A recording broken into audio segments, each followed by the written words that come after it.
Escuchemos el mensaje que dirige el licenciado Andrés Manuel López Obrador, presidente constitucional de los Estados Unidos mexicanos.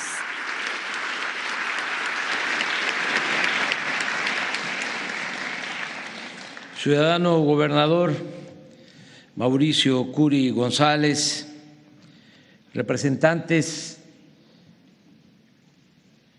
de los poderes judicial y legislativo, gobernadoras, jefa de gobierno, gobernadores, servidores públicos federales, estatales, amigas, amigos todos.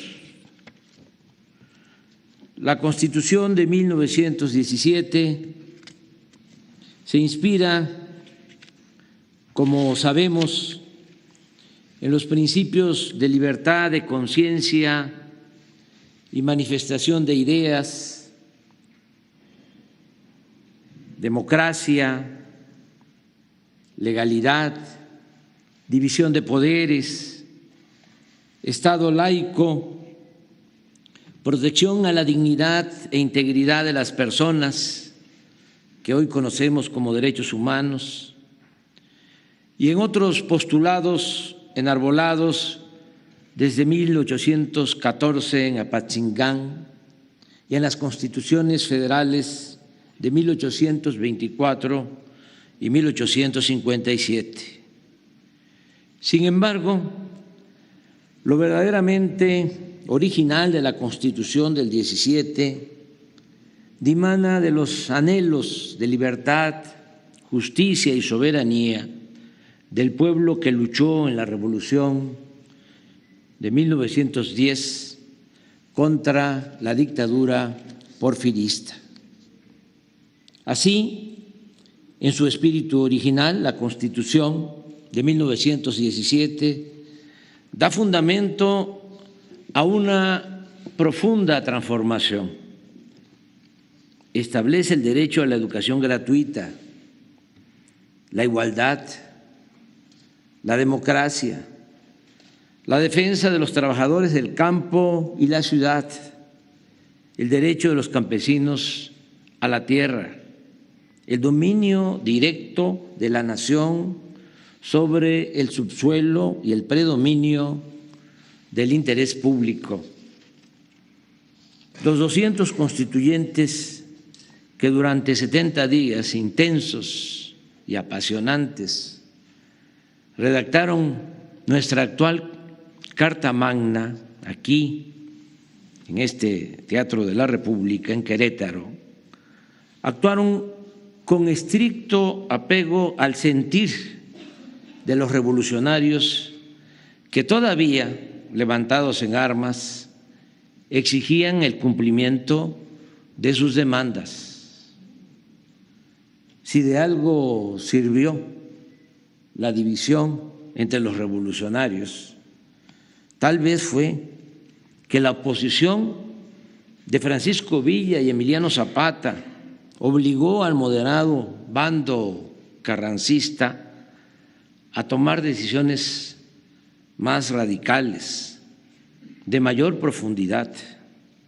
Recordemos que cuando Villa y Zapata llegan a la Ciudad de México y Venustiano Carranza traslada la jefatura del gobierno constitucionalista a Veracruz, los gobernadores que le respaldaban comenzaron a expedir bajo su orientación decretos para abolir hasta entonces, después de más de 100 años, la esclavitud de los peones de las haciendas. Y el 6 de enero de 1915 se proclamó en ese puerto la ley agraria para entregar la tierra a los campesinos.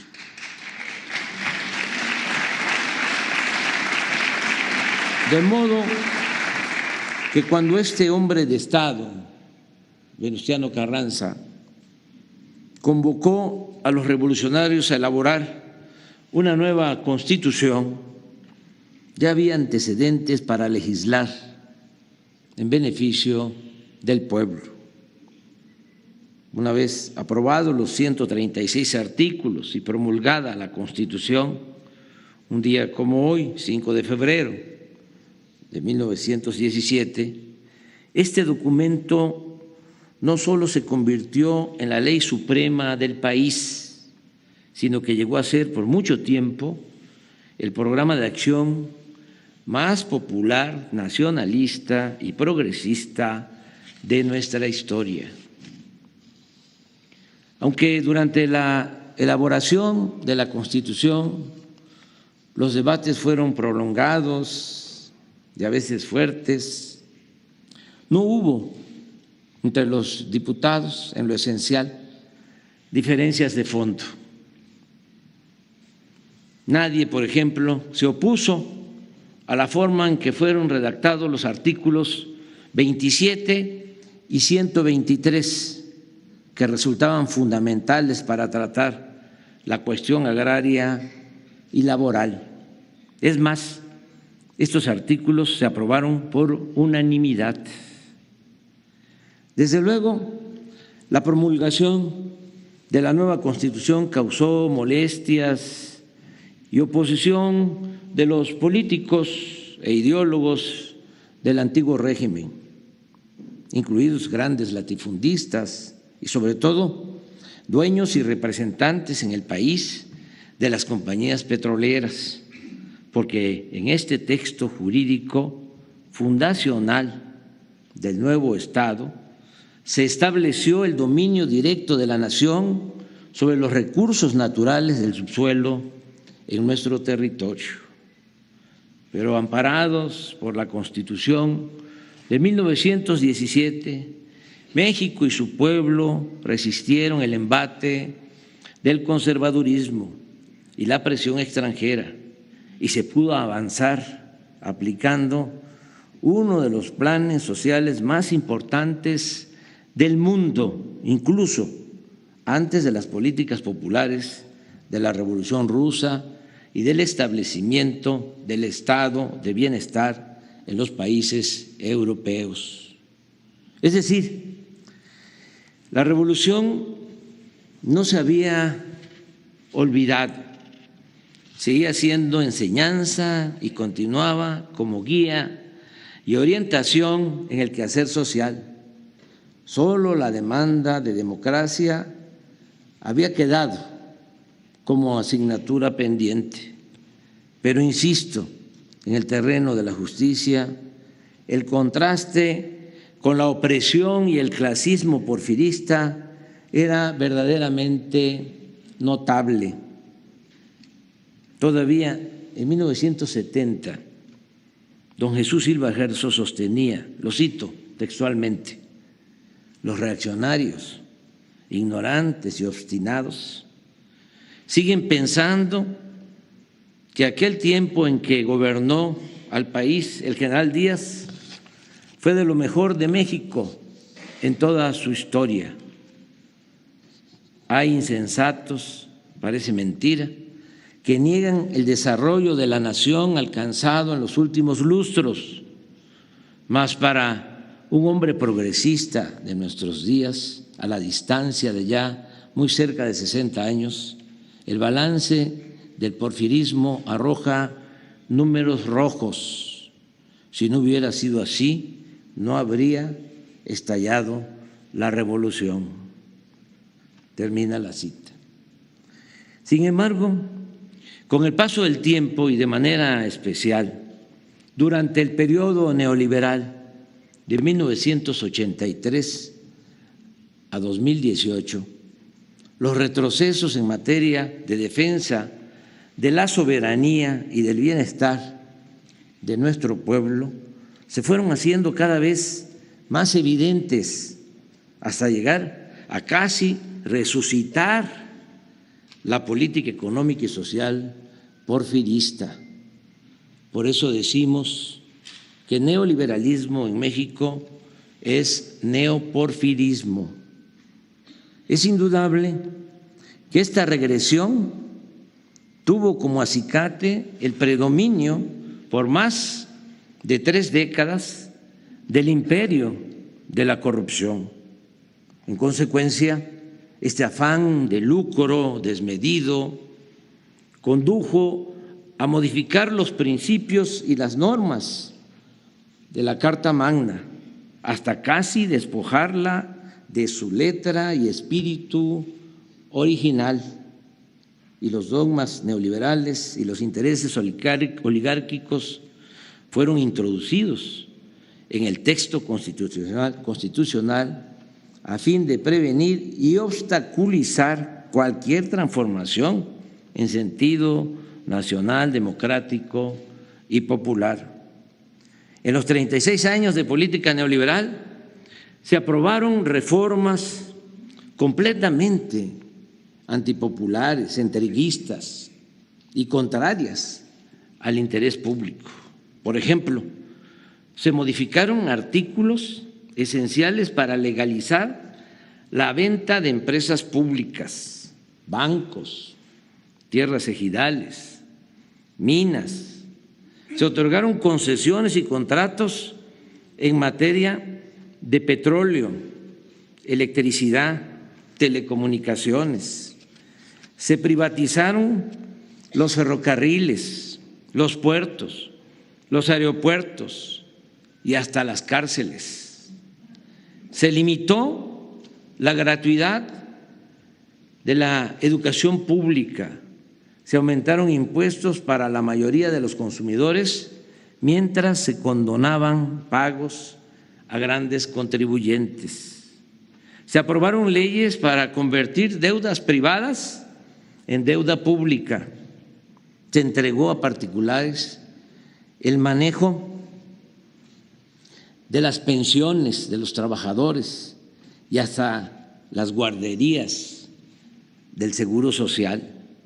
Se redujo el salario mínimo como no sucedía desde el Porfiriato y se consagró como gobierno una democracia, se instauró como gobierno una democracia simulada, operada y controlada por políticos y tecnócratas afines y dependientes, empleados de los grandes poderes económicos. En fin, es raro encontrar, y los convoco a que lo investiguen, es raro encontrar en el periodo neoliberal una reforma a la Constitución en beneficio del pueblo.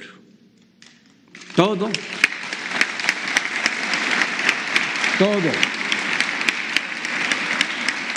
absolutamente todo, se orientó a favorecer los intereses de una minoría nacional y extranjera.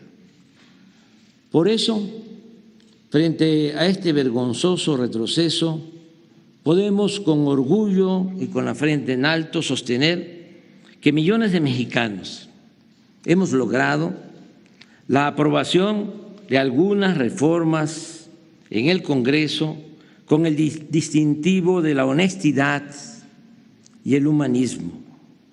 Ahora es delito grave la corrupción, que no lo era, porque habían modificado el Código Penal durante el sexenio de 1988-1994. Existe ahora, como lo mencionó el senador, representante de esa Cámara, la ley de austeridad republicana, porque la austeridad no es un asunto de principios, no es un asunto, digo, de administración, sino de principios. Y no puede haber gobierno rico con pueblo pobre.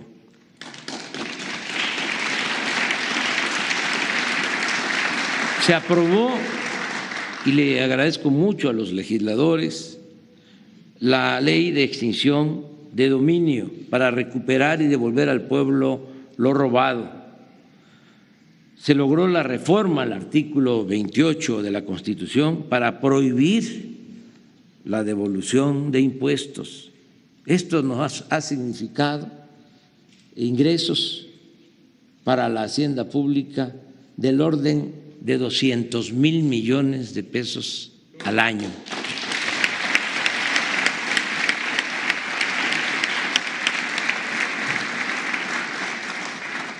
La clasificación del robo de combustibles, la evasión fiscal y el fraude electoral como delitos graves.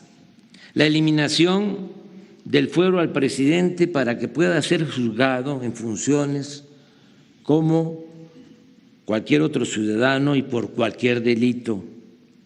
La revocación del mandato, la consulta popular, la nueva ley laboral que garantiza el voto libre, secreto, directo en los sindicatos, la ley de salud para otorgar a todos los mexicanos atención médica y medicamentos gratuitos. Agréguese a lo anterior la cancelación de la mal llamada reforma educativa, así como la reforma constitucional que permite a elementos del Ejército y la Marina participar en tareas de seguridad pública e instituye la Guardia Nacional. Además, y esto lo considero fundamental, muy importante, se elevó a rango constitucional el derecho a las pensiones de adultos mayores y personas con discapacidad y las becas a estudiantes pobres en todos los niveles de escolaridad.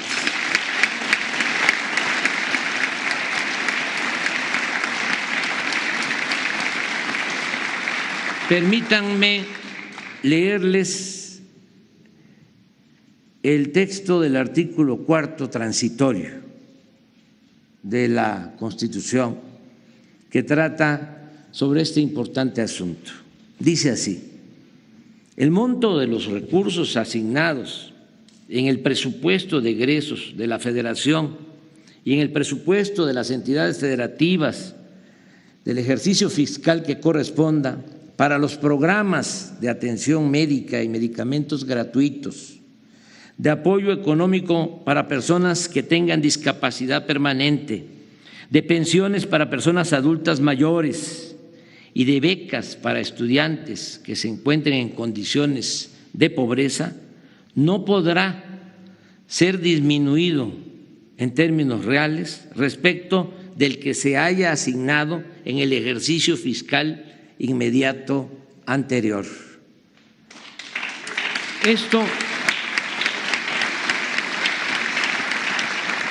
significa que no solo es un enunciado, un texto, una letra muerta en la Constitución, sino que por primera vez se establece que estos derechos son de aplicación obligatoria para el Gobierno de la República. Amigas y amigos, debemos seguir luchando por los ideales de la Revolución Mexicana, consagrados en la Constitución de 1917. No dejar de insistir en abolir por la vía legal y democrática las reformas contrarias al interés público impuestas durante el periodo neoliberal, continuar proponiendo cambios al marco legal en beneficio del pueblo hasta devolver a nuestra ley máxima toda la grandeza de su humanismo original. La política es hacer historia, es transformar, y ello implica pugnar siempre por lo que es justo y parece imposible de alcanzar.